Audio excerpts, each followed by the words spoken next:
Hola, buenos días a todos y bienvenidos de nuevo a este webinar del colectivo API. Quería deciros, al final se me ha olvidado qué número era este webinar, pero bueno, después de todos los que hemos realizado, pues la verdad es que no puedo deciroslos. Pero bueno, hemos realizado unos cuantos, pero realmente creo que el de hoy es muy especial. Es decir, no solo porque trataremos una temática muy concreta, sino porque esta temática creo que realmente es muy desconocida. Fijaros que a mí cuando Ana me comentó que íbamos a hacer un webinar con Alonso Cuevillas sobre este tema, pensé, bueno, no sé si dará mucho de sí cuando los concursos son la antesala de la liquidación de las empresas. Y por supuesto, como es lógico, pues me puse a investigar un poquito y vi que era todo lo contrario. Es decir, que aquí hay un sesgo cognitivo que no nos está dejando ver la realidad de todo lo que son estos mecanismos concursales que realmente están creados, como veremos luego, para salvar las empresas. Además, también hablaremos pues, de términos desconocidos, como es el término de la segunda oportunidad, que creo que en esta época que estamos viviendo, pues creo que son muy importantes, tanto para empresas como para personas. Bueno, dicho esto, simplemente pues comentar que volvemos a hacer este webinar en castellano porque hay mucha gente apuntada de fuera de Cataluña, a los cuales pues damos la bienvenida y les agradecemos muchísimo que estén con nosotros. Y yo no me quiero entretener mucho, simplemente recordaros lo de siempre, que tenéis el apartado de preguntas y respuestas en el área de Zoom para trasladar aquellas preguntas que creáis que os pueden responder a posteriori al final de la intervención de Jaume Alonso Cuevillas, él mismo, sobre esta temática de la que vamos a hablar a lo largo de la mañana. Dicho esto, pues yo simplemente voy a dejaros como siempre, volveré al final con vuestras preguntas y voy a dar paso pues, a Gerardo Duelo, a nuestro presidente, que como siempre nos dirà unas palabras. Presidente, buenos días. Buen día a tothom. Efectivamente, aunque en principio siempre nuestra intención es hacerlo en catalán, cuando vemos la cantidad de inscritos que hay de fuera y nos llaman y nos lo preguntan, hasta que no definamos una política concreta de cómo hacemos cada una, pues en principio esta va a ser en castellano. Hablando de las Wenimars, a ver, ha habido durante la pandemia, todos estábamos encerrados en casa y bueno, era muy fácil, altos niveles de asistencia. Ahora ocurrirán dos cosas. Las webinars han venido para quedarse, es un hábito que vamos a mantener, pero claro, cada vez ya no tienen sentido las webinars genéricas, es sobre la situación en general y tal, no tiene mucho sentido. Cada vez tienen más sentido, ya no tiene una función de entretener mientras estábamos en casa y no se duraba. Ya tiene que tener una función muy pedagógica, muy precisa, muy concreta, que es el tema de hoy. Ya es el primer tema muy específico, quizá el convocará a menos asistentes por las razones de que la gente a esta hora está trabajando, pero la gente que realmente conecta es porque tiene un verdadero interés en los temas que se anuncian. Por lo tanto, desde ahora, esta política de hacer webinars precisas sobre temas concretos que no sean muy genéricos y que convoquen a menos gente será una de nuestras líneas políticas. Yo tengo poco que decir, porque además que de que conozco bien a Jaime Alonso Cuevillas, pues es amigo de años, yo lo conozco de que ya era el decano de hace muchos años, ya no me acuerdo cuántos, pero muchos, más de 20 creo, y seguro, y ya nos conocimos en toda una serie de peritajes, etc.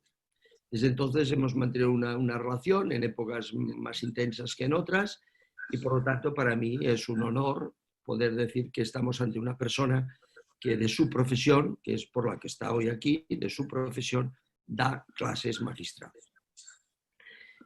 Hoy se nos descubrirán, yo cuando preparamos esta webinar, se nos descubrirán aspectos, para algunos conocidos, para otros menos. Habían aspectos que no conocía.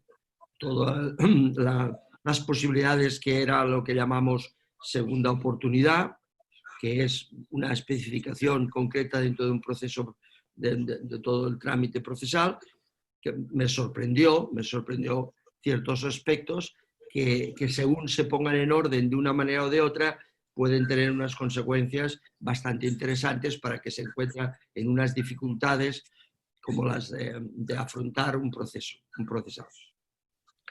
Bueno, pues nada más. Yo espero que esto seguro esté a la altura de las expectativas que algunos ya me han preguntado que hay. Por esto me llamaron de toda España si va a ser en catalán o castellano, porque de alguna manera estamos liderando ciertos temas. Y nada más, intentar que yo me ausentaré seguramente de aquí 3/4 de hora, pero ya veré el programa. El programa es grabado y quedará en nuestra web y en todos los lugares. Y nada más, adelante Jaume, adelante Ana, y felicidades por esta nueva organización. Muy bien, pues muchísimas gracias. Bienvenidos a este nuevo webinar que, tal como os ha dicho Gerard, vamos a empezar a hacer con temas muchísimo más concretos. Hoy tenemos un lujo de ponente, tenemos a Jaume Alonso Cuevillas.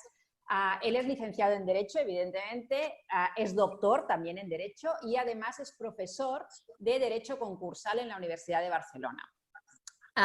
Derecho procesal, perdona, no concursal, derecho procesal. Es así, ¿no, Jaume? ¿Es derecho procesal? Las dos cosas, de hecho. Vale, concursal y procesal. Esto es algo que, fijaros, que nos pasa continuamente. Es decir, tenemos tal desconocimiento de toda la parte procesal, concursal, que a veces nos da como miedo, ¿vale? Entonces, cuando tuvimos una primera reunión con Jaume, nos explicó cosas muy interesantes que desconocemos completamente. Lo primero que me gustaría, Jaume, es que nos explicaras estas herramientas que tenemos de prevención, ¿cuáles son? Porque a veces nos liamos, ¿no? Nos llegan muchos conceptos y nos liamos. Y yo creo que hay unas herramientas muy claras que nos puedes explicar hoy, ¿no? ¿Cuáles son estas herramientas? Primero vamos a hablar de estas herramientas que tenemos y qué es lo que podemos hacer con ellas. Bueno, en primer lugar, buenos días, bon día, egunon, bons días. Gracias al colegio, a Gerard, a ti, Ana, por invitado a participar a esta ponencia. Te aclaro, ligando con lo que me preguntas, que efectivamente yo soy catedrático de Derecho Procesal. El área concursal está a caballo entre lo que es el procesal, el derecho de los procesos judiciales, el derecho mercantil, el derecho laboral, tributario. Al final está entre tantos lugares repartidos que acaba de ser tierra de nadie, ¿eh? Y por eso te decía que de ambas cosas, porque aparte de mí, académicamente, porque yo soy catedrático de Derecho Procesal, pero dirijo el máster de Derecho Concursal de la Universidad de Barcelona. Es decir, que dentro del concursal, que es muy amplio, me he especializado y también profesionalmente mucho en esta materia.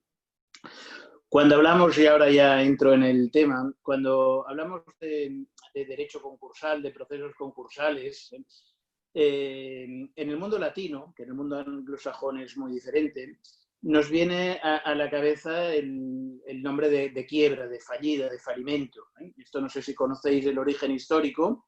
No. Los comerciantes holandeses del siglo XVI, XVII, XVIII, cuando no podían pagar a sus proveedores, les rompían el tablero en el que vendían sus destos, y por eso se llamaba la quiebra, el falimento, luego la traducción latina o italiana. Y en el mundo latino, y especialmente en España, ha quedado muy asociado quiebra como enterramiento, casi, ¿eh? La quiebra es sinónimo de fracaso, de muerte empresarial, personal y, por tanto, un fracaso. No pasa así, decía, en el mundo anglosajón, donde cuando analizamos, de esto Gerard sabe mucho, las biografías de grandes emprendedores americanos, es frecuente encontrar que han tenido 3 o 4 procesos concursales previamente, ¿no? Porque son gente emprendedora, han probado una cosa, les ha ido mal, lo han cerrado, han tenido 3 o 4 fracasos y luego se vuelven multimillonarios enviando paquetes a domicilio o lo que sea, ¿no? Además, supongo, Jaume, que seguramente en estos procesos podemos aprender muchas cosas también, ¿no? Sí, es decir... sí. Pero precisamente el objetivo principal que yo quiero trasladar a todo el mundo que nos escuche es que dejemos de pensar en la quiebra solo como un entierro. A veces es inevitable llegar a este entierro, pero los mecanismos concursales permiten evitar ese entierro. Pensemos que es como una cirugía que en ocasiones lo que nos puede permitir es reconducir la situación, salvarla y continuar la empresa. Puede ser también que sea una cirugía más traumática, es decir, que lo que sea necesario es extirpar a algún miembro para salvar el cuerpo principal. Luego lo desarrollo todo, es decir, una empresa que tiene pues varios establecimientos, varias líneas de producción. En vuestro caso pues hay en el mundo inmobiliario muchas empresas, algunas empresas que durante los años del boom empezaron a tener tiendas y franquicias como setas por todas partes, y ahora en una época de recesión quizás conviene cerrar unos cuantos establecimientos. Esto también lo permiten los instrumentos concursales, poder hacerlo de forma mucho más fácil, barata y eficaz. Y por último, en el caso de que podamos salvarlo, ni simplemente renegociando deudas, ahora entro en el tema, ni siquiera desprendiéndonos o reduciendo las dimensiones del negocio. Y finalmente, desgraciadamente, tengamos que ir al concepto clásico de quiebra, al cierre, intentar evitar que esta quiebra empresarial arrastre también a la ruina personal del empresario, del emprendedor, del administrador, que muchas veces lo vemos en los despachos, que nos llegan demasiado tarde, y entonces ya es inevitable, y la ruina es no solo de la empresa, sino del patrimonio personal y familiar, y a veces los padres, los cónyuges han avalado, han afianzado créditos de la empresa, y nos encontramos situaciones dramáticas que actuando unos meses antes se podrían haber evitado. Sí, esto sería el mensaje principal. No es para enterrar, sino para intentar no llegar al entierro y en su caso, que no arrastre también otras muertes. Vale, o sea, eso yo creo que nos ha quedado bastante claro, ¿no? Es decir, ese cambio de visión que tenemos que darle al concurso.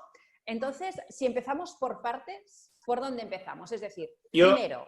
Sí, empiezo explicando los tres grandes mecanismos que hay. Perfecto. Para que se entienda. El más conocido es el concurso, pero antes del concurso podemos tener el preconcurso, y después del concurso podemos tener aquello que se llama la segunda oportunidad, o BEPI, beneficio de exoneración del pasivo insatisfecho. La segunda oportunidad es la limpieza de las deudas pendientes. Si te parece, hago una explicación y me vas interrumpiendo por descontado cuando quieras, para intentar explicar estos conceptos. Perfecto.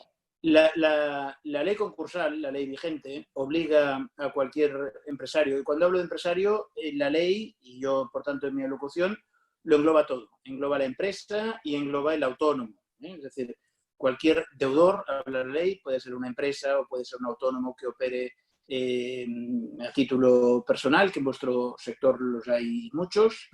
Tiene por ley la obligación, cuando no puede atender el vencimiento de sus obligaciones, cuando no puede, empieza a no poder pagar a proveedores, tributos, seguridad social, empleados, alquileres, suministros, lo que sea, tiene la obligación de presentar el concurso en un plazo máximo de meses.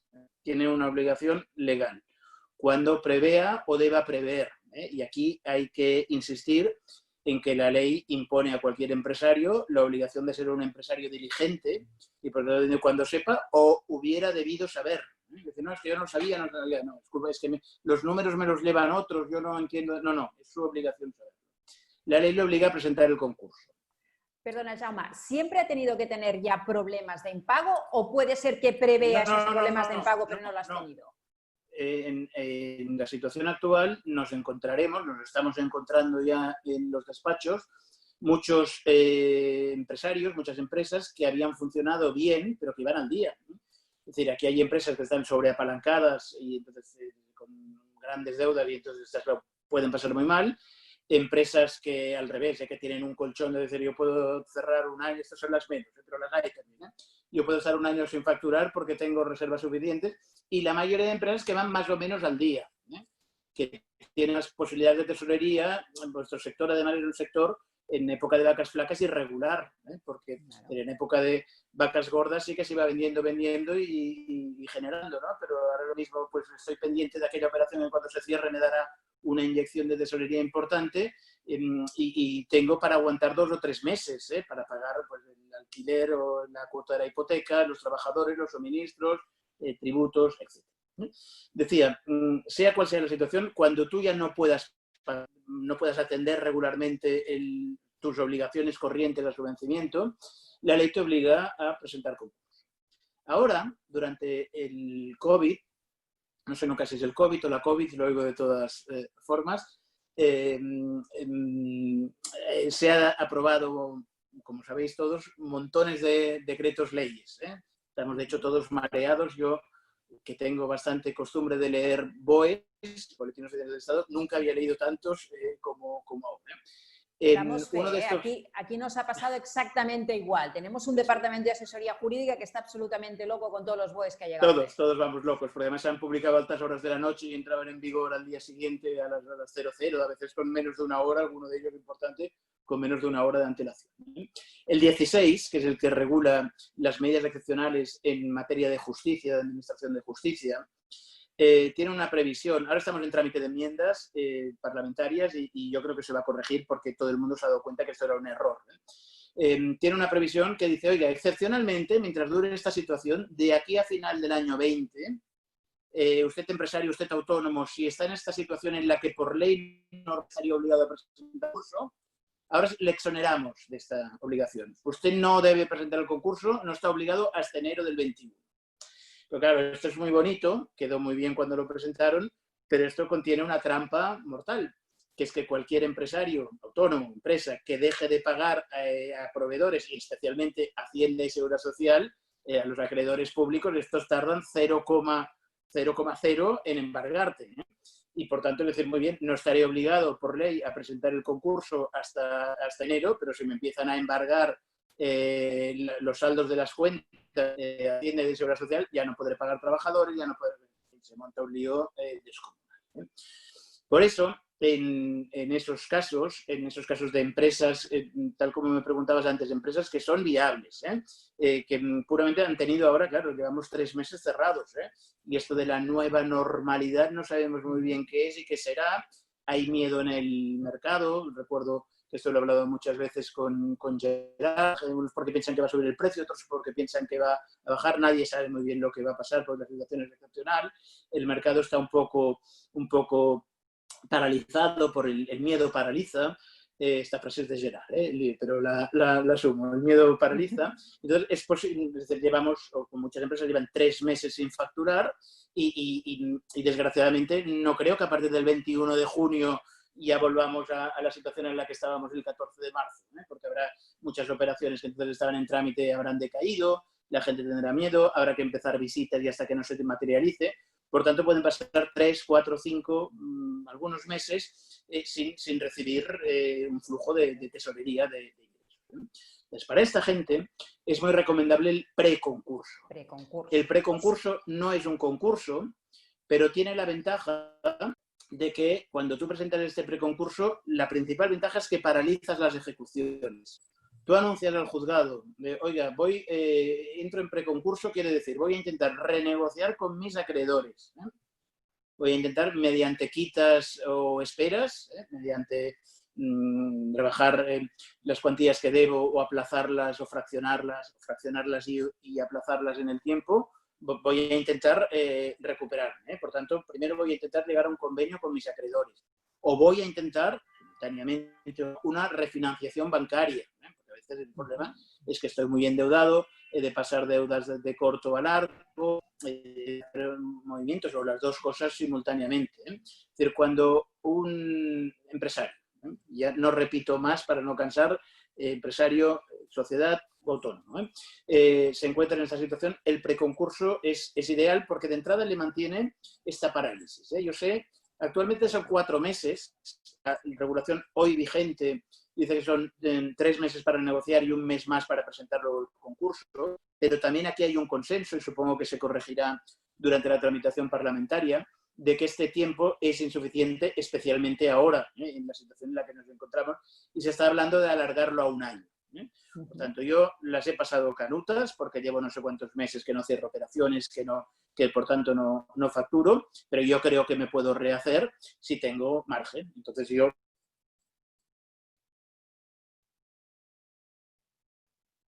la banca y en todo caso hasta de aquí a 1 año no tengo esta presión. porque es muy posible que cuando se acabe el plazo del preconcurso ya no esté en situación de insolvencia. Ya me he recuperado, el mercado yo creo que superará esta primera parálisis y empezará nuevamente a recuperarse, y por tanto, bueno, pues ya he podido, después de este mal trago, ya he podido rehacerme y estoy en... ya no soy insolvente, por tanto no tengo obligación del concurso, ¿eh? Por tanto, el preconcurso... Dime. Perdóname una pregunta. Para entrar en este paréntesis, vamos a llamarle preconcurso, Sí. que es como el paréntesis donde Sí. puedo hacer cosas para mejorar. ¿Hay alguna condición especial de un mínimo de impagado o alguna condición que especial? No hay ninguna condición especial, pero hay que tener en cuenta, no hay ninguna condición especial, ¿eh? Es decir, yo veo que no puedo pagar ya, ¿eh? O preveo que de aquí 2 meses, ¿eh? Porque tenía ciertas reservas de tesorería, pero se me van gastando, veo que no me van llegando las operaciones de la tierra, no me van llegando, y por lo tanto, oigan, en agosto, que además es un mes, normalmente ha sido un mes bajo, no voy a poder pagar, ¿eh? Entonces, lo ideal es presentar ahora el preconcurso. Lo que pasa que has de tener en cuenta que el concurso, si no consigo salir por los acuerdos, por la generación de tesorería, por la refinanciación bancaria, si no consigo salir de la situación de insolvencia, me obligará a presentar un concurso, ¿no?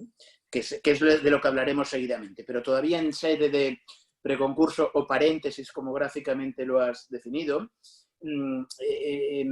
antes de presentar el preconcurso, se ha de analizar muy bien cómo está la empresa a nivel contable, a todos los niveles, pero especialmente a nivel contable. Porque luego nos encontramos con muchos dramas. Pongo un ejemplo, lo pensaba tocar esto al hablar del concurso, pero ya que viene a colación ahora, lo cito ahora. Nos encontramos muchas empresas, pequeñitas, medianas incluso, que cuando han pasado problemas de la índole que sea, el empresario, que muchas veces salvar la empresa, esto fuera muchas veces no se reconoce, pero los que somos autónomos, pequeños empresarios y tal, nuestra empresa es como un hijo, y para salvar la empresa tenemos sacrificios a veces alejados de la lógica empresarial incluso. Y por lo tanto es muy frecuente que aquel empresario que cree en su proyecto, que cree que va a tirar adelante, estoy pasando un mal momento, empeñe su patrimonio personal y familiar inyectando dinero a la empresa. Pero hay la mala costumbre muy extendida, y esto es muy preocupante, y en los despachos de abogados lo vemos luego con mucha frecuencia, de que yo que quiero de buena fe ayudar mi negocio porque ahora lo estoy pasando mal, pero vendrá bien, pido yo un crédito personal, lo avalo con mi piso, con mi domicilio familiar, ¿no? Pero lo inyecto a la empresa como préstamo, ¿no? Esto es un error garrafal, porque cuando luego esto llegue al juzgado, el juzgado analizará balances y como que aquello es un préstamo, es un pasivo, y dirá que usted está excesivamente endeudado, usted está en situación de quiebra técnica, ¿eh? Es decir, esto mismo, si es el caso que muchas veces nos encontramos, antes de presentar el preconcurso o el concurso, lo que hacemos es capitalizar, ¿no? Convertimos la deuda en aportación, hacemos una ampliación de capital. Es lo mismo, ¿no? He puesto el dinero igual, pero el haberlo hecho como ampliación tal no me descuadra el balance, no me desequilibra el balance. Por tanto, quiero decir que para ir al preconcurso, ningún requisito, pero siempre de la mano de alguien que entienda. Yo creo que has dado un punto súper interesante, porque muchas veces la buena fe o esa inyección de capital a las empresas nos permite parecer que cualquier manera es bueno mientras tengo el dinero en la caja, pero realmente lo que comentas, ¿no? Hay que hacerlo de una forma muy ordenada para no tener problemas posteriores. Sí. Y por eso digo que es conveniente asesorarse bien.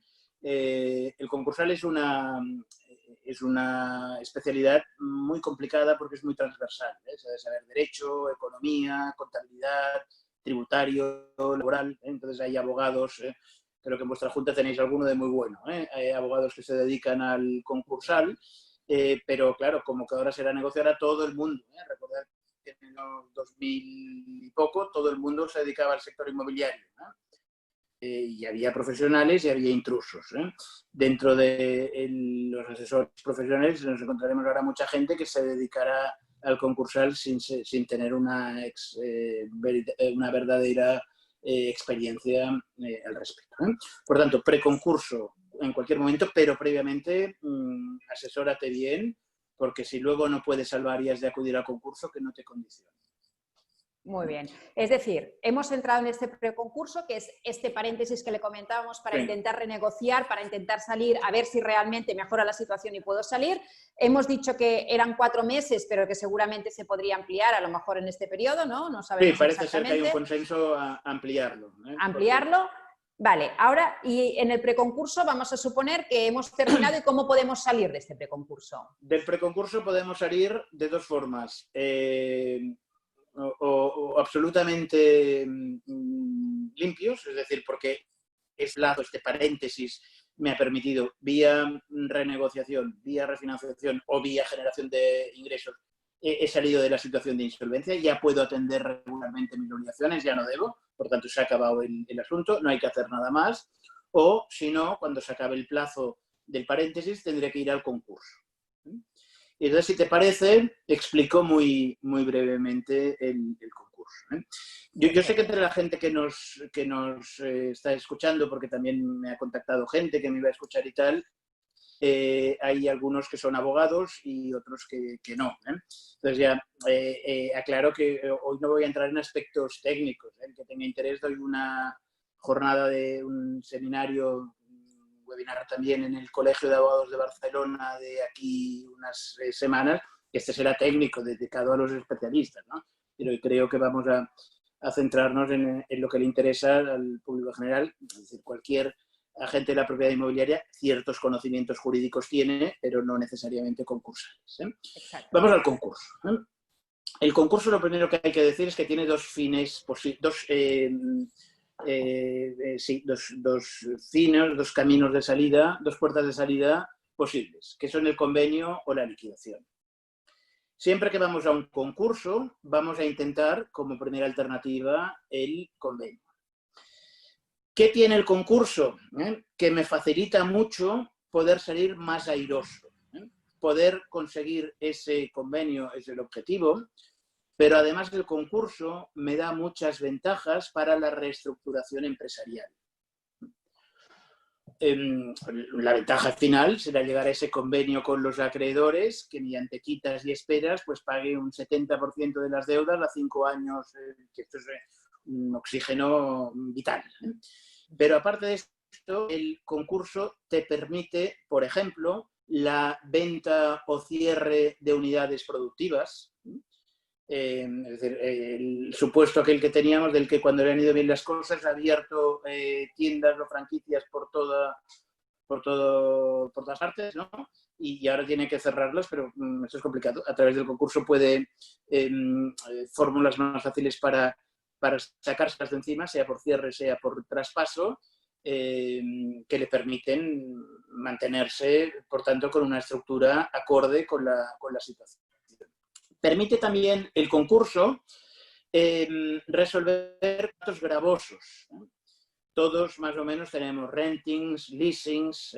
Ahora se ha acabado bastante la pesadilla aquella de los swaps, pero mucha gente recordará porque todavía hay todos aquellos contratos que nos vendía la banca tiempo atrás cuando hacía préstamos o avales, y entonces era una cosa que no entendían, porque yo he interrogado a veces en juicio a directores de banco y no te lo sabían explicar.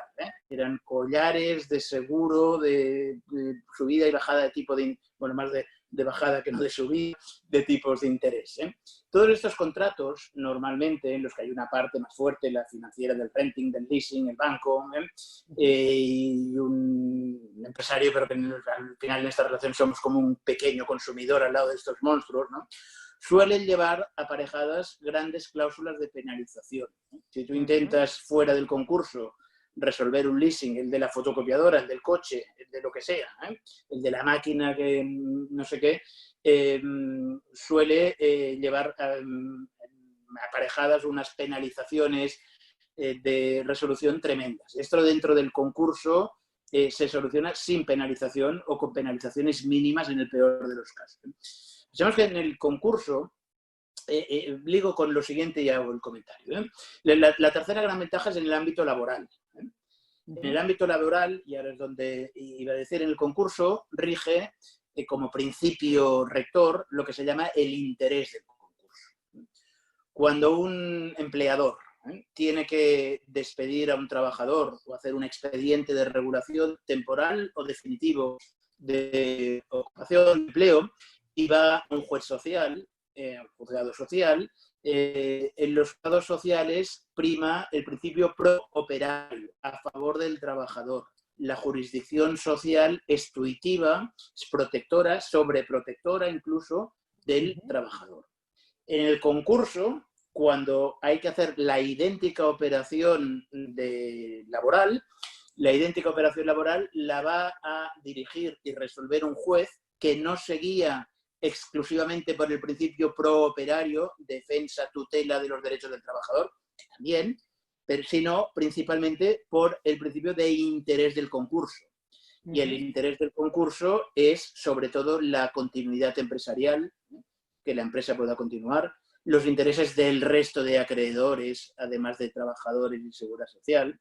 Por tanto, esto es una diferencia esencial. Es más flexible y más rápida las negociaciones. Vamos a los expedientes de regulación de empleo. Regulación que no solo es extinción, reducción de jornada, modificación de circunstancias, traslados, lo que sea. Esto en el concurso es más rápido, más flexible. Y en los casos de los despidos, para poner un ejemplo práctico, en el concurso prácticamente siempre acaban con una indemnización de 20 días por año. Vale. Cuando fuera del concurso te vas de 33 a 45, en función de si es un despido anterior o posterior a 2012. La diferencia es esencial, y esa diferencia esencial es la que puede ser determinante de que pueda haber continuidad empresarial o no. Luego pensemos otra cosa. Uno de los decretos leyes, el 8, que estableció los ERTES temporales a los que tantas empresas han debido acogerse, luego fue corregido por el 18.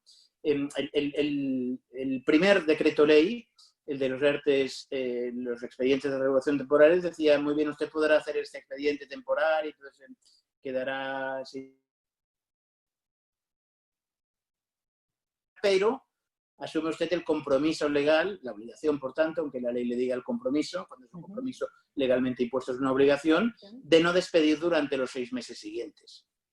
Porque si lo hace, esto no lo dice la ley, pero esto es lo que está interpretando la Inspección de Trabajo, no solo va a tener que abonar las cuotas que no satisfizo en su momento con recargos, más los salarios, sino que además corre usted el riesgo de que se decrete el despido, en el mejor de los casos improcedente, y en el peor, porque hay algunos inspectores que así lo entienden y algunos despachos laboralistas que así lo entienden y así lo plantearán ante los juzgados sociales, despido nulo.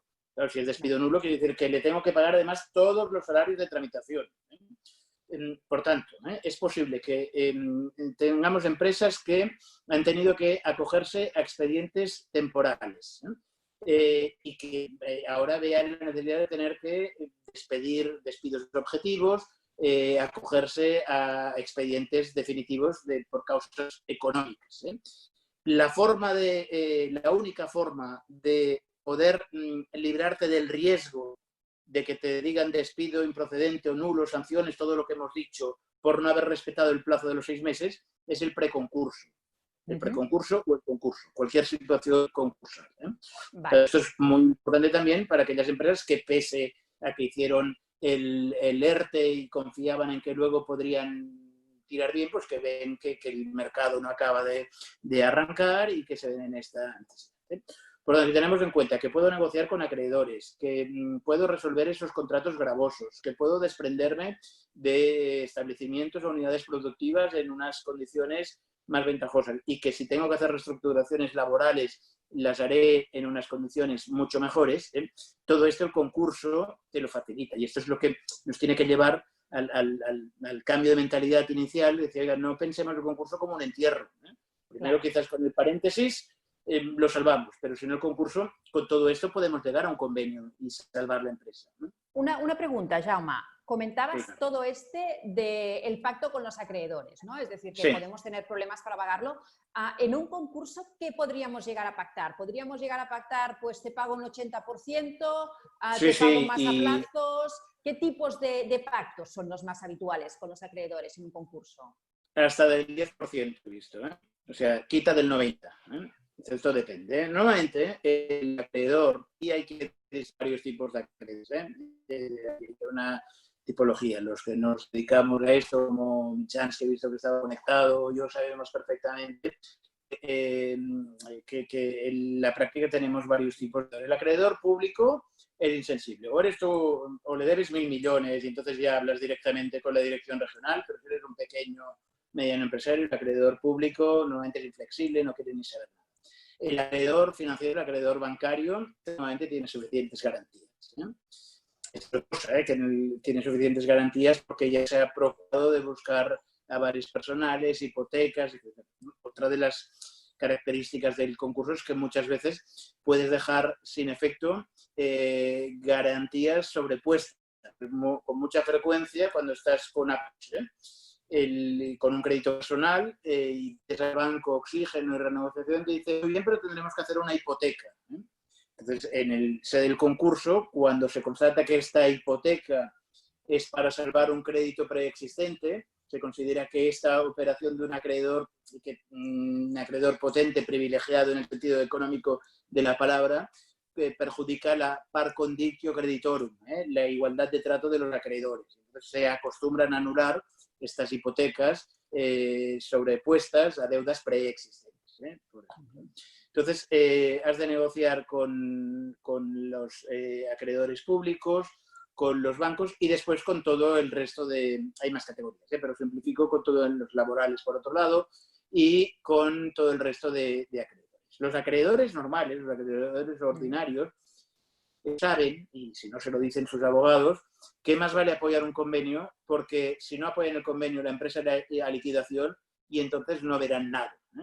Entonces, yo prefiero la expectativa, es decir, aunque tenga que hacer una quita, una espera, con la incertidumbre de veremos si esto consigue reflotar o no, muchos convenios luego finalmente no pueden cumplirse, pero pese a ello yo apoyo el convenio porque más vale intentar algo que si contribuyo a la liquidación, entonces seguro que lo pierdo.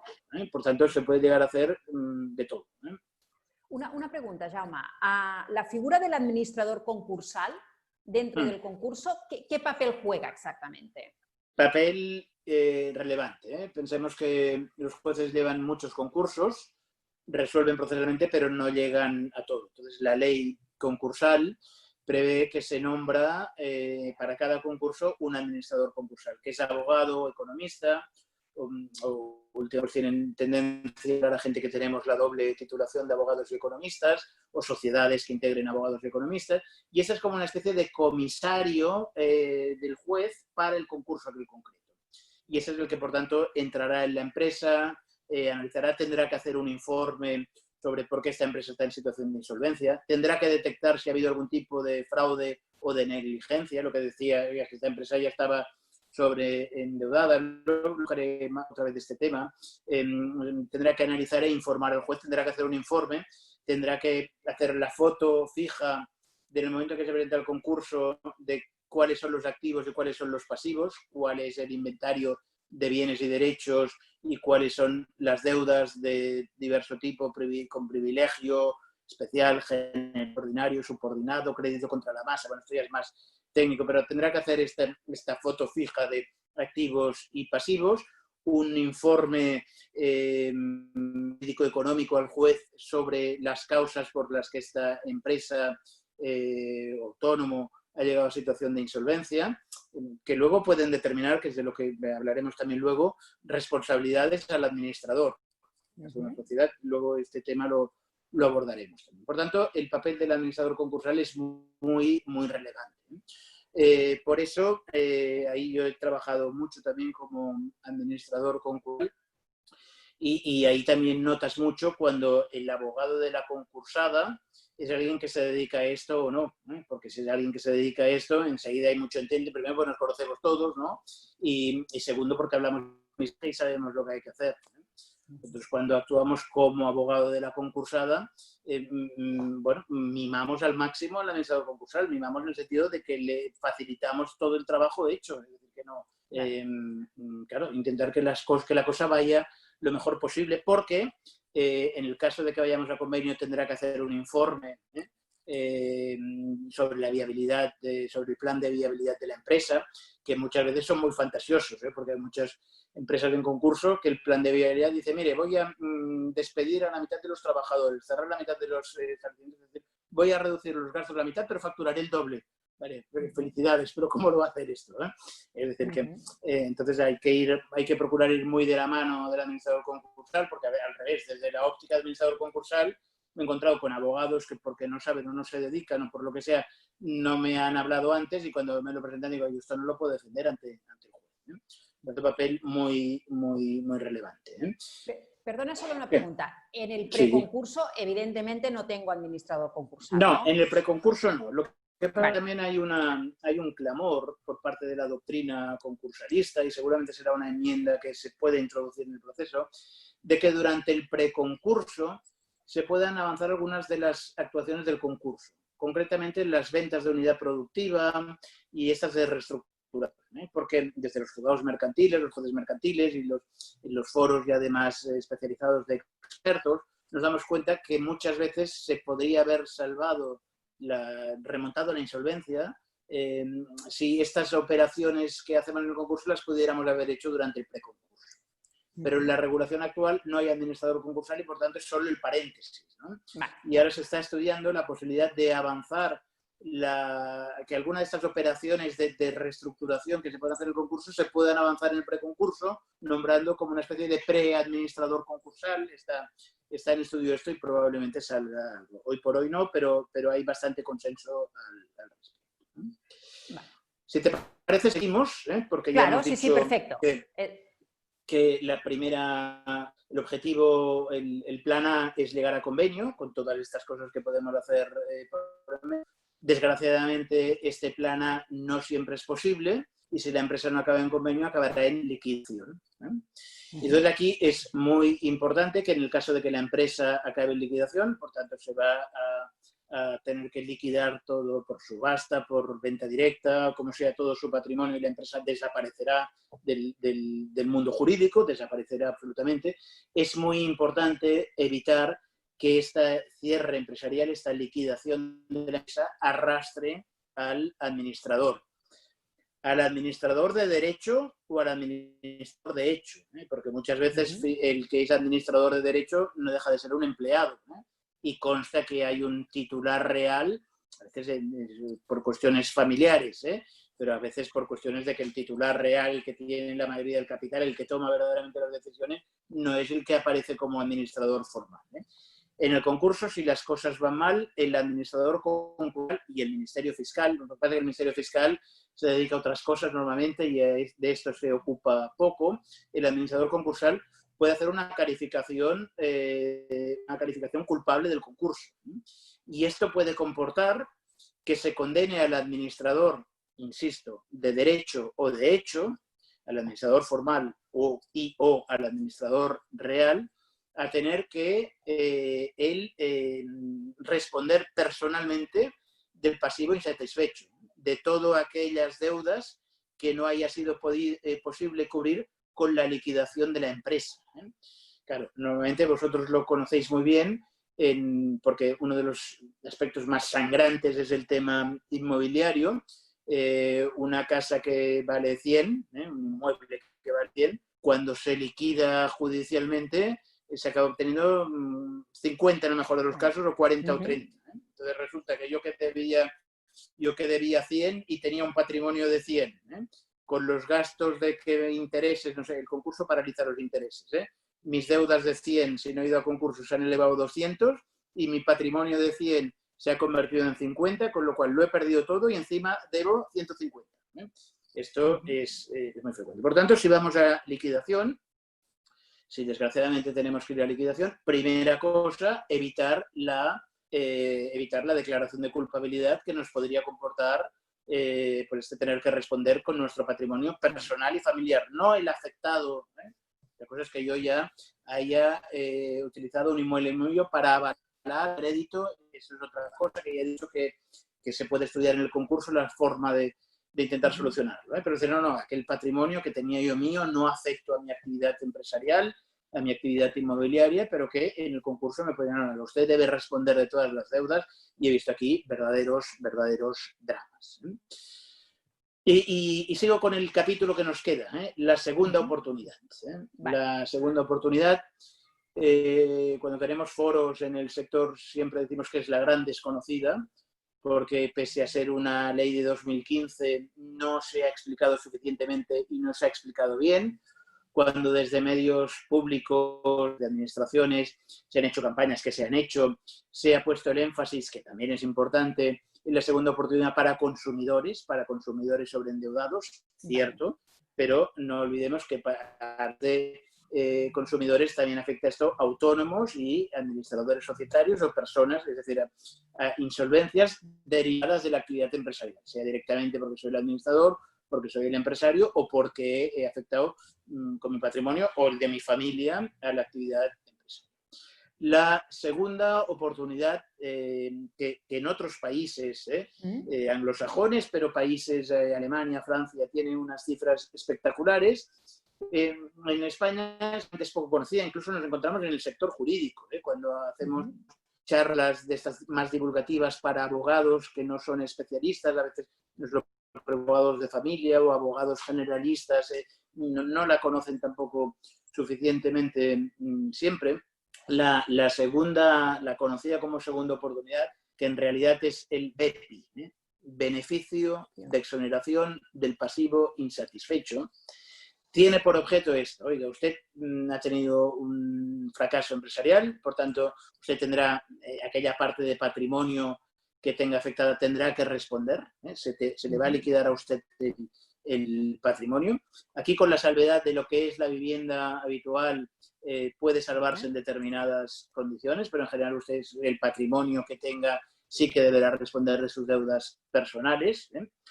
Pero vamos a intentar que una vez usted haya destinado su patrimonio a afrontar este pasivo que arrastraba, que usted no quede insolvente de por vida.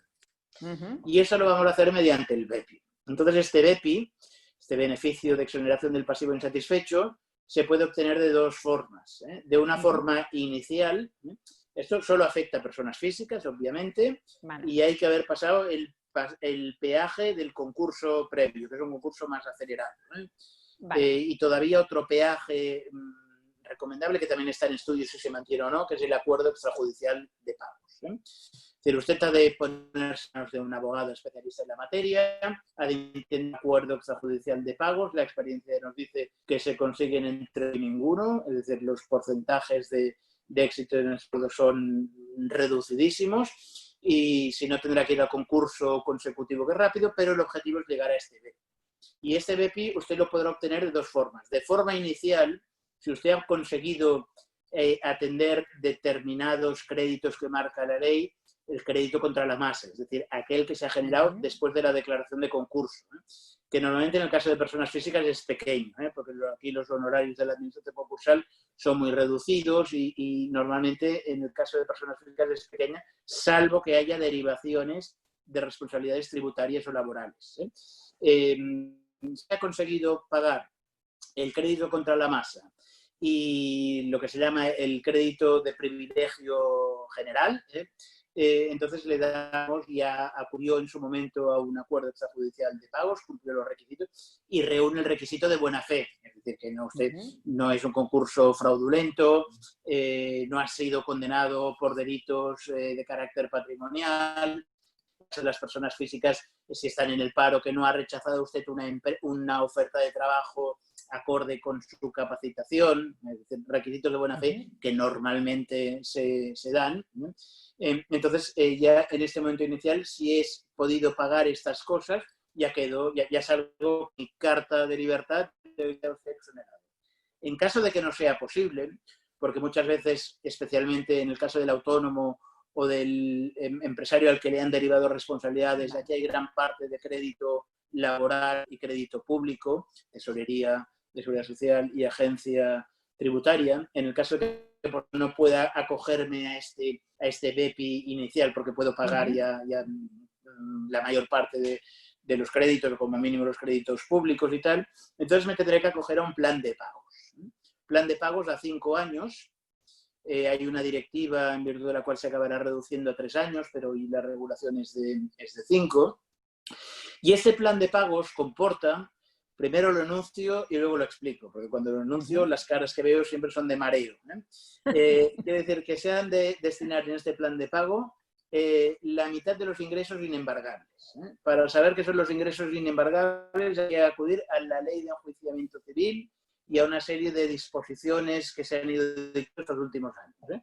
Y entonces es muy complicado porque va en función si usted gana una vez el salario mínimo interprofesional, no necesariamente el salario de ingresos como autónomo, o 2 veces el salario. Entonces, si tiene hijos o no tiene hijos, cargas familiares o no, si paga pensiones alimenticias porque usted está en segundo, tercer o cuarto, cada día es más frecuente, matrimonio. Sí. Por tanto, tiene hijos, excónyuges, tiene de todo. La mitad de la parte inembargable de sus ingresos, ¿no?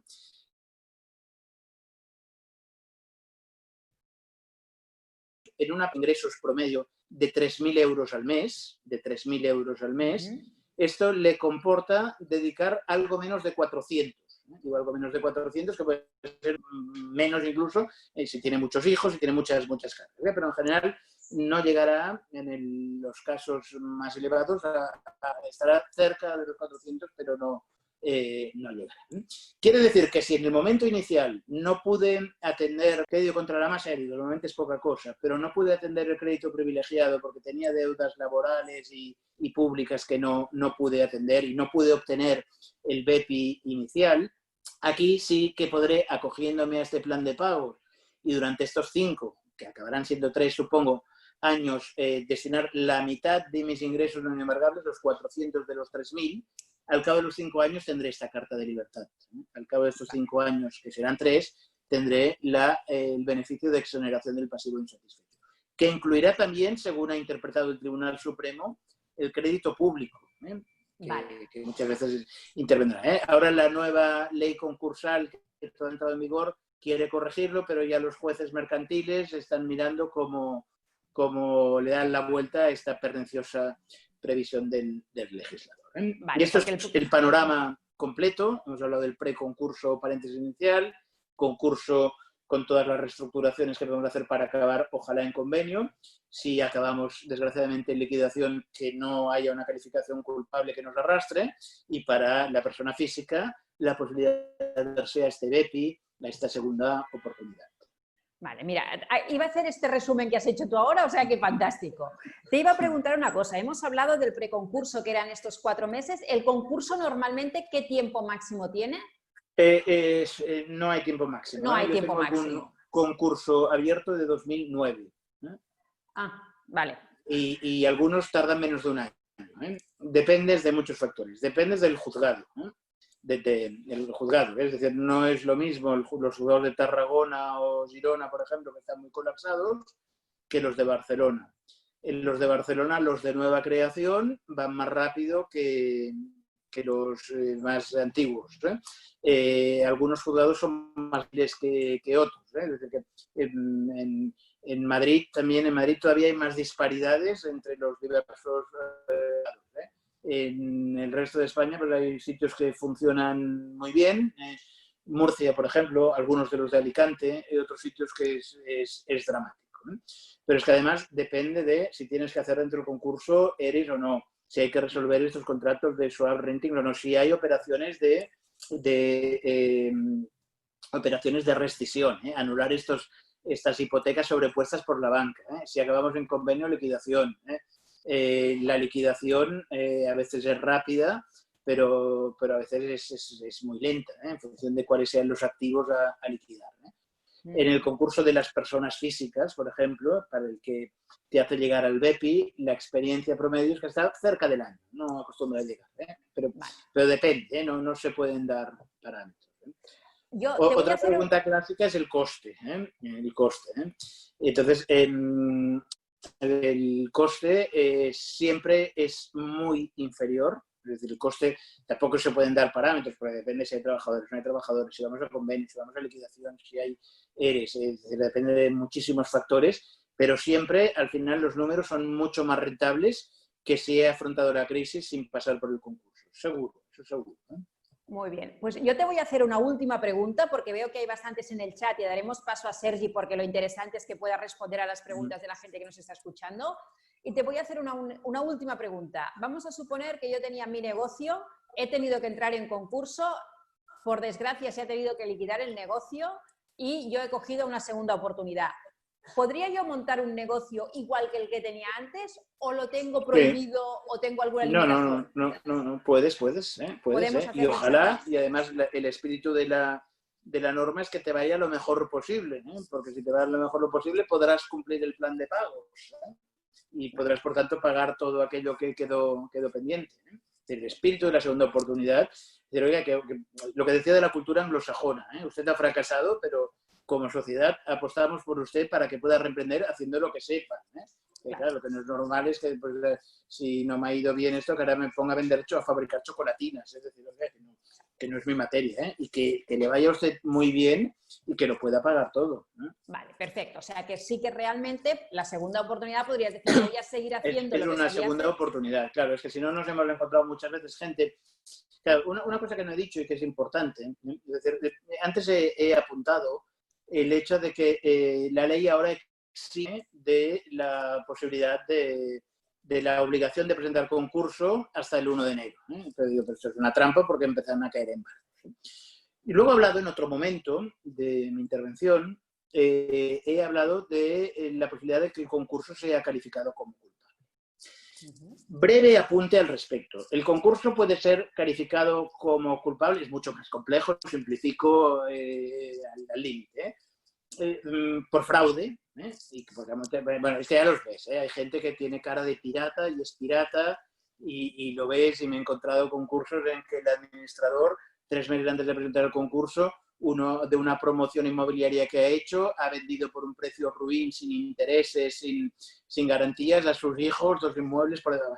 Entonces ya lo ves, hay casos que ya o han maquillado la contabilidad, inflando las existencias, ya es que se ve en serio. Puede acabar declarado culpable porque se detecta, el administrador concursal detecta que ha habido un fraude, un intento de esconder para no ver afectado, pero la causa con mucha diferencia más frecuente de culpabilidad es por la presentación tardía. Puede haber, y hay causas de declaración de culpabilidad por fraude. Usted nos ha intentado engañar y mire, no nos ha intentado levantar la camisa y le hemos pescado. Pero la más frecuente, con muchísima diferencia, es que usted ha presentado el concurso en enero del 18 y usted ya estaba en situación técnica de insolvencia desde marzo del 16. Y por tanto, usted ha agravado la insolvencia y todas aquellas deudas generadas entre marzo del 16 y enero del 18 que hizo lo que debió hacer en marzo del 16, o marzo del 16 más 2 meses, usted responde de todo esto. Esta es la causa con diferencia en la práctica más frecuente. Claro. Y es por lo que digo que muchas veces vemos el drama de que como que se vive como un estigma el concurso, se piensa ya que es como una especie de hierro de función, pues que la gente va poniendo la cabeza bajo el ala, intentando tirar hacia adelante como puede, y cuando nos llegan y nos encontramos con dramas que se podrían haber evitado simplemente actuando con antelación. Claro, yo creo que es un que la poco gente consulte a su abogado con antelación. Es decir, cuando, oye, yo que consulte, que haga una consulta preventiva para ver si puede, si es necesario, si es conveniente, si le puede servir de algo, sea un preconcurso, a un concurso, la posibilidad de ir luego a un BEPI, etc. De hecho, es lo que comentábamos al principio, ¿no? Es decir, nos parece que el concurso es la muerte y por eso a lo mejor hay gente que lo va alargando sencillamente por ese miedo a una cosa que es más desconocida, ¿no? Que es lo que hemos visto ahora. Estigma social incluso, estigma social. En los Estados Unidos es que si no has fracasado 4 veces no eres nadie. No eres nadie, sí, y en cambio aquí es que incluso socialmente eres un apestado. Si has fracasado una vez ya eres un fracasado de por vida, ¿no? El senyor Reculón s'ha hagut de tancar l'empresa, ja, bueno, todo el mundo Sí, es importante. Pues yo creo que más o menos ha quedado muy claro, al menos a mí me ha quedado muy claro, pero como estoy viendo muchas preguntas, si te parece, Jaume, lo que vamos a hacer va a ser, le vamos a dar paso a Sergi ¿vale? Y que estas preguntas te las vaya trasladando porque así contestamos un poco todo lo que nuestros oyentes quieren. Bueno, pues sí, ya estoy aquí. Perfecto. Sí que ha habido preguntas, sobre todo algunos de los participantes muy activo. Y ya que estáis hablando ahora, pues yo creo que para seguir un poquito con el tema y no desviarnos mucho para luego volver, hablábamos del concurso culpable y Joan Michans, pues aquí en el chat nos comenta que ojo con el mal uso de los psico de cara al concurso culpable para el 2021. Sí. Joan Michans, antes he visto que estaba conectado, he dicho que me consta que en la Junta tenéis verdaderos especialistas, como es el caso de Joan Michans, y ciertamente le doy toda la razón. Ya he advertido antes que és una tècnica. Joan, si m'estàs escoltant, segurament et decebrà el que he dit. Digo, Joan, si me estás oyendo, seguramente te decepcionará, porque claro, para el que sabe, lo que he dicho es que es del ABC. En el Colegio de Abogados, ya he anunciado antes, daré una de aquí unas semanas, que ya es más técnica para especialistas. Pero toda la razón, como siempre, Joan, has contado. Nos preguntan también que, ¿qué sucede si el deudor solo tiene deuda pública? ¿Puede acogerse a la segunda oportunidad? Sí, puede acogerse a la segunda oportunidad. Lo que pasa que entonces, como que la deuda pública generalmente es lo que técnicamente se denomina un crédito privilegiado, si no lo puede atender, no podrá acogerse al BEPI inmediato, al que decía, sino que tendrá que ir al plan de pago. Pues aquí la ley es un churro, porque hay el vigente hoy, el precepto hoy vigente, 178 bis, dice en 3 parágrafos 2 veces una cosa y la contraria. Con lo cual es un mareo. Y hay la jurisprudencia, los jueces mercantiles que tienen en la cabeza muy metido el principio este del interés del concurso, y aquí los jueces mercantiles de Barcelona, el Tribunal Mercantil de Barcelona, han sido pioneros en la sección mercantil de la Audiencia de Barcelona, y el Tribunal Supremo, que provienen, muchos de ellos están en el Tribunal Supremo, ha sido pionero en priorizar este interés del concurso y resolver estas discordancias legales en el sentido de decir, oiga, la segunda oportunidad, si no incluimos el crédito público, no tiene ningún sentido. Lo que pasa es que cada vez que hay una reforma legal, como ahora el nuevo texto refundido, que todavía no ha entrado en vigor, que está previsto para el 1 de septiembre, pero que parece que hay un consenso para aplazar esta entrada en vigor, porque es un disparate en un momento que vendrá una avalancha de concursos y de preconcursos, cambiar la ley, pasar de 275, no llega artículos, a más del triple, más de 750, no tiene ningún sentido. Hay por tanto, un consenso en aplazarlo. La nueva ley, como cada vez que se ha hecho una reforma, hay reformas que vienen del Ministerio de Justicia, pero los que vienen del Ministerio de Economía siempre tienen por objeto proteger y sobreproteger el crédito público. Entonces, desde 2003, y especialmente desde las reformas cuando empezó la crisis 2009, 2011, etcétera, ha habido una lucha constante entre el legislador, que cada reforma aprovecha para proteger más el crédito público, y la práctica judicial mercantil para reinterpretar estos preceptos en el sentido de que quede exonerado. No tiene ningún sentido. Es una mala política económica de los gobiernos sucesivos que se han ido produciendo, porque si una empresa... si tú aprietas tanto a una empresa que no le das ningún tipo de oxígeno para pagar deudas tributarias, cuotas sociales, etcétera, y al final esa empresa cierra, quizás has recaudado más, pero lo que te has ganado por un lado, luego esa empresa dejarás de recaudar como administración respecto a esa empresa y tendrás que pagar prestaciones. Por tanto, mal negocio para el erario público. Correcto. Bueno, yo estoy pensando en darle paso a Joan, porque me comenta en el chat muchas cosas. Antes de comentar esto, Joan, pues sí que me gustaría hacer un par de preguntas que han salido antes. Y hay una cosa que a mí personalmente no me ha quedado clara, y no sé si al resto de espectadores les habrá quedado clara, que es la figura del administrador concursal. Y si existe alguna diferencia, porque hay una pregunta en relación a la figura de la mediación preconcursal. Bueno, es que... Sí. Cuando vamos para acogerse a la segunda oportunidad, se debe pasar por una cosa que se llama acuerdo extrajudicial de pagos. Y ese acuerdo extrajudicial de pagos se nombra un mediador concursal en función de si es empresario o no.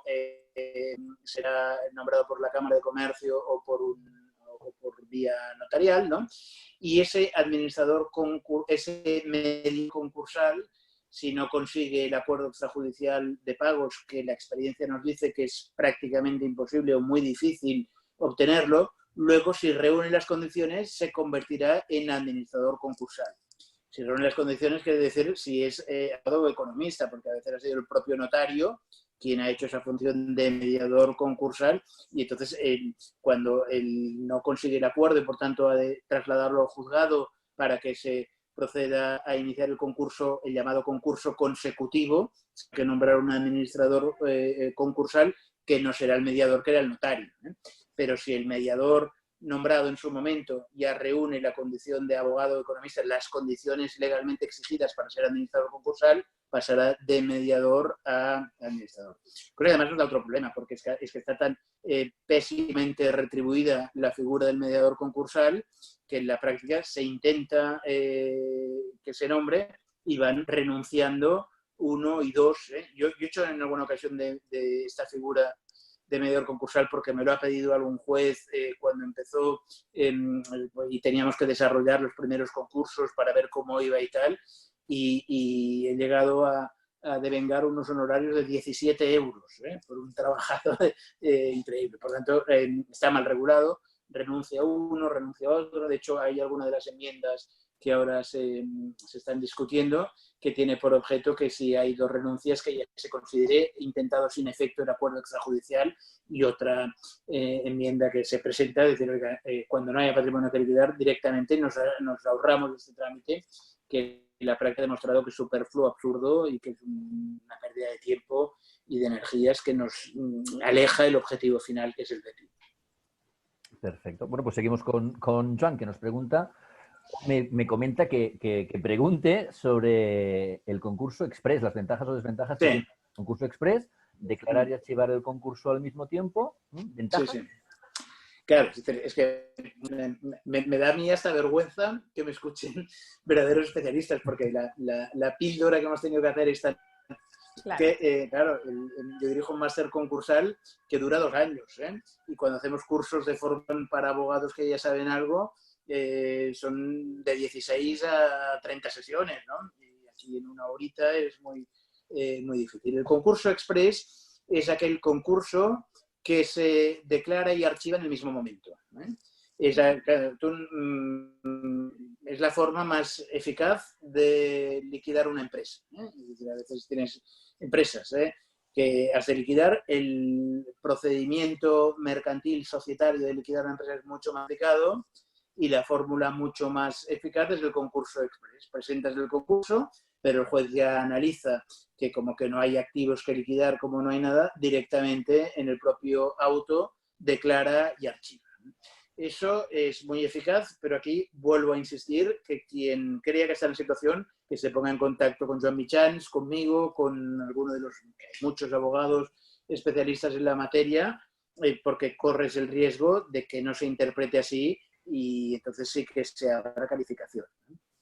Perfecto. Sí, eso es algo al final, y lo que haremos en los próximos días es colgar información de todo lo que hemos estado diciendo hoy aquí, colgar información, y si alguien tiene algún problema, que hable con los abogados y que realmente pongamos en contacto, y que después, primero hable con sus abogados y después que busque un buen abogado de derecho concursal, ¿no?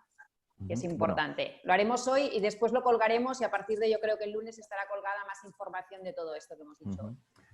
Perfecto. Bueno, comentan, también hay que decirlo, que agradecen mucho pues, la explicación, que está siendo pues, muy entendible, porque claro, al final pues lo que comentábamos antes, condensarlo todo en una horita y luego pues además teniendo gente... Con la vergüenza de pensar, ojo, que entre los que hay gente que no sabe nada, pero hay gente que sabe mucho, y simplifico tanto que me pongo colorado.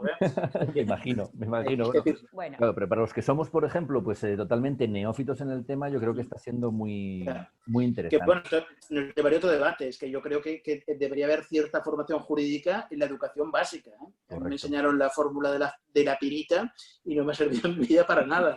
Yo creo que explicarte lo que es un contrato, lo que son, bueno, un poco el derecho civil, el derecho penal, cuatro culturita general jurídica, es una carencia de nuestro sistema educativo, ¿no? Correcto. Sí. Completamente de acuerdo, porque yo además mientras estaba viendo se estaban haciendo unas cuantas derivadas también como imagino que mucha gente está haciendo, ¿no? Que también me lo enseñaron en el colegio y no he hecho nunca. Pero bueno, seguimos con lo que comentaban porque creo que es una pregunta interesante. Hablábamos del momento en ponernos en contacto con los abogados.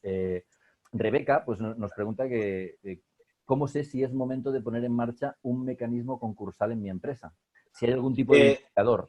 Rebeca, ante la duda, consulta a un abogado especializado en la materia. Es decir, es otra de las cosas que hay que generar cura, de la abogacía preventiva. ¿Cuántos pleitos vemos los abogados que se habrían evitado con un consejo a tiempo? Es decir, consulte al abogado. Hay muchos abogados que además por política comercial propia de los despachos hacen consulta gratuita. Y aunque no sea el caso y le cobren la consulta, siempre será mucho más barato. Es decir, que a la que me duele algo voy al médico. Y afortunadamente, en la mayoría de ocasiones es una tontería. Pero es que quizás este dolorcito que tengo aquí quizás es un tumor o no sé qué. Que ante cualquier tontería voy al médico, vaya al abogado también para consultar.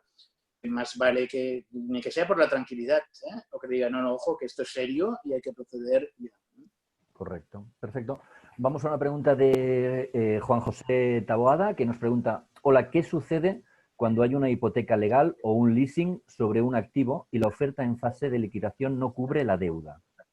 ¿Puede el administrador realizarlo pagando al acreedor la parte correspondiente y quedando pendiente el resto como crédito privilegiado sobre el resto de la masa activa? Ese activo no puede venderse sin permiso del acreedor.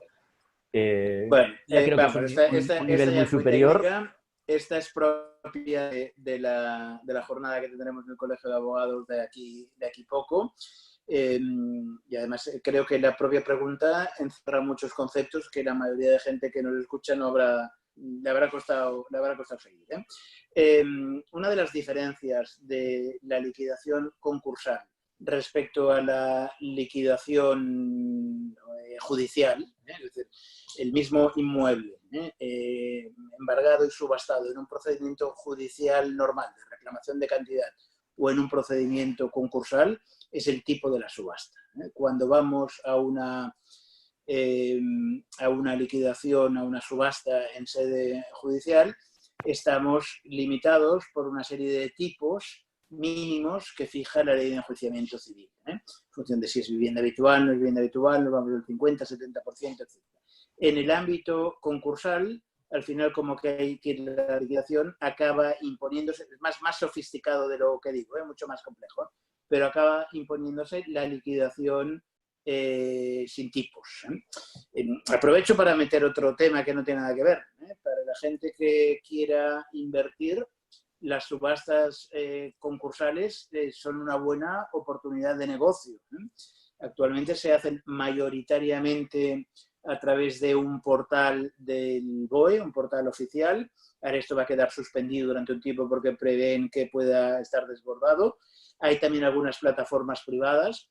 Hay algunos colectivos profesionales, no sé si Gerard todavía está conectado, pero si no, Ana, te lo traslado a ti para que lo tengáis en cuenta, que han creado sus plataformas de subastas judiciales. Yo creo que los APIs ahí podríais hacer un trabajo excelente. Los procuradores, por ejemplo, tienen su plataforma y entonces en el ámbito concursal se subastan, al final se liquidan los bienes por subasta judicial a través del BOE o por subasta de entidad privada, y yo creo que es mucho más recomendable y ofrece muchas más garantías que sea el propio colegio, consejo de agentes de la propiedad, como han hecho los procuradores, quien ofrezca ese portal. Y entonces ahí como que no hay sujeción a tipo, que eso cosa que responde la pregunta que nos formulaban, también le doy la vuelta para decir, ojo, por todo aquel que tenga posibilidades, que alguien queda, que tiene posibilidades de tesorería, que es una excelente ocasión de invertir, con ciertos riesgos, por descontado, pero es decir que en general las posibilidades es que salen ahí ofertas muy, muy interesantes. Muchas gracias, Jaume, porque lo tendremos en cuenta, lo analizaremos. Sí. Seguramente te llamaré para que hablemos un poquito más del tema, porque me parece muy interesante esto que has comentado de las plataformas de subastas judiciales. Lo miraremos, lo tendremos en cuenta. Sergi, ¿tenemos más preguntas?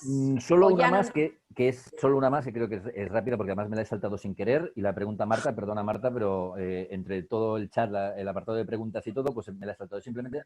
Y creo que va relacionada con el tema de la segunda oportunidad. Preguntaba cuántos acreedores hay que tener para acogerse.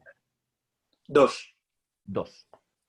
Es decir, concurso viene de esto, concursum, es decir, que hay un curso común. Entonces, una de las causas de inadmisión de un concurso, para ir a la segunda oportunidad, tenemos de haber pasado como peaje, decía antes, por el llamado concurso, por un concurso, en definitiva, ¿no? Es que haya pluralidad de acreedores. Pluralidad son 2. Concurso con un único acreedor. Es decir, en la práctica nos vemos situaciones curiosas. Me he encontrado de todo y Michan y algún otro.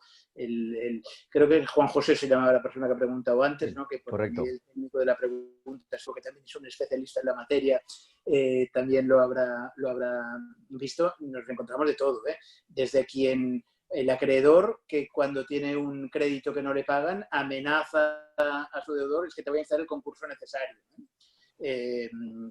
O lo contrario, que un concurso necesario porque yo soy el acreedor principal de un deudor que no paga, me consta que no paga a mí y que no paga a nadie, pero resulta que todo el resto de deudores son pequeñitos insignificantes y cuando tiene conocimiento, este deudor lo que hace es satisfacer todos los pequeños créditos, que en conjunto suman 30, no se lo satisface y le queda el crédito que suma 500, pero entonces le inadmiten al acreedor que lo insta del concurso necesario porque hay unidad de acreedores y no pluralidad de acreedores como exigen. 2 es plural, 1 es singular. Muy bien. Perfecto. Pues si no hay más preguntas, Sergi, a mí me gustaría hacer un resumen, muy resumen de todo lo que hemos dicho hoy aquí, decirle a Jaume si quiere añadir algo más y ya lo cerraríamos, porque yo creo que ha sido muy interesante y creo que ha cumplido un poco con lo que queríamos, ¿no? Cuando lo hablábamos decíamos, hay un gran desconocimiento sobre este tema, excepto los expertos, que ya sabemos que hay muchos, pero que en general y dentro de lo que serían nuestros APIs había mucho desconocimiento de este tema. Hemos aprendido, yo creo, que tenemos mecanismos y que si afrontamos los problemas con tiempo y con especialistas nos pueden realmente ayudar a salir de situaciones difíciles y por lo tanto lo tenemos que hacer. Hemos aprendido que tenemos 3 instrumentos que van por orden, el preconcurso, que es el que tendríamos que hacer antes y somos especie de paréntesis, después tenemos el concurso, que es el que se puede alargar más, que puede terminar de 2 maneras muy claras, o puede terminar con un convenio y por lo tanto con la empresa que siga adelante, o puede terminar con una liquidación, pero así todo es muy importante haberlo puesto para proteger a la persona física que hay detrás con esa segunda oportunidad, que realmente lo que permite es que esa persona pueda seguir avanzando y quitarse con el lastre de todas esas deudas que haya podido acumular. Como os he dicho, vamos a colgar información sobre, aparte de que todo el webinar estará colgado en nuestro canal de YouTube, que ya lo sabéis que lo podréis ver cuantas veces queráis. También pondremos a vuestra disposición y os daremos información de lo que hemos estado hablando hoy aquí, por si alguien tiene algún problema. Y tal como os ha comentado Jaume varias veces, si tenéis dudas, preguntar a un abogado, ir directamente a un profesional que realmente os pueda asesorar, porque realmente hacerlo a tiempo es mucho más importante que hacerlo cuando la situación ya seguramente no tiene solución o es una situación a la que llamamos a tiro pasado. También hemos aprendido nosotros que vamos a trabajar con lo de la plataforma de subastas judiciales que nos ha dicho Jaume, ¿vale? Y no sé si quieres añadir alguna cosa más, Jaume. No, yo creo que has hecho un resumen excelente, es decir, has definido que es además me quedo, si me das la licencia, el copyright, el paréntesis. Claro que sí. Es una forma muy gráfica de explicarlo para futuras charlas que puedan hacer, que acabamos en convenio, es decir, para salvar la empresa y si vamos a la liquidación que no arrastre y para lo que tenga el empresario la segunda oportunidad. Y la consulta preventiva que has enfatizado también. Si tenemos un bultito, quizás no es nada y quizás es algo que si lo extirpamos a tiempo no irá más. Pero si lo dejamos crecer puede ser irreversible. Muy bien, pues muchísimas gracias, Jaume, por poner hoy, dar luz a este tema que a veces nos asusta tanto, pero que es importante tenerlo claro. Como siempre, os invitamos a los próximos webinars que vamos a seguir haciendo y cada vez más, seguramente mucho más como estos, mucho más temáticos. Nos vemos y yo no sé, Sergi, si quieres decir algo más y si no nos despedimos aquí. No, simplemente pues que seguimos y que yo no maturo, ¿no? Pues muchísimas gracias a todos por haber asistido y A vosotros. no nos paramos. Muy bien. Muchas gracias. Adiós. Adiós. Adiós. Adiós.